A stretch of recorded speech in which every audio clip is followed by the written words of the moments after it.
Neki farizej pozove Isusa na ručak, te Isus dođe i zauzme mjesto za stolom. U to dođe neka žena koja je bila grešnica. Doznala je da je Isus u gradu, pa je donijela albasternu posudu mirisnog ulja. Plačući, klekne do njegovih nogu. Suze su joj kapale po Isusovim nogama, pa ih je brisala svojom kosom.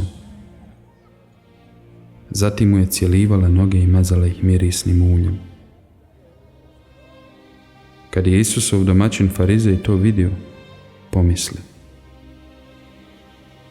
da je on zaista vjerovjesnik. Znao bi da je žena koja ga dotiče grešnica. A Isus mu odgovori: Simone, imam ti nešto reći. On reče: Reci, učitelju. Neki je zajmodavac imao dvojicu dužnika. Jedan mu je dugovao 500, a drugi 50 denara. Nisu mu imali odakle vratiti dug, pa ga on obojici oprosti.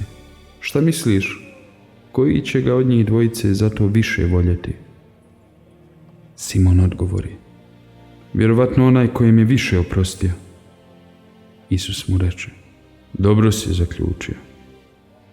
Okrenu se zatim prema ženi i reče mu: Pogledaj ovu ženu. Kad sam ti ušao u kuću, ti mi nisi vodom polio noge, a ona mi ih je oprala suzama i otrla svojom kosom. Ti me nisi ni pozdravio poljupcem, a ona mi ne prestaje cjelivati noge od kad je došla. Nisi mi ni glavu pomazao uljem, a ona mi je mirisnim uljem pomazala noge. Ako mi iskazuje mnogo ljubavi, to je zato što su joj oprošteni mnogi grijesi. Kome je malo oprošteno, iskazuje malo ljubavi. Zatim reče ženi: Grijesi su ti oprošteni. Ljudi za stolom počnu međusobno govoriti: Ko je ovaj da i grijehe oprašta?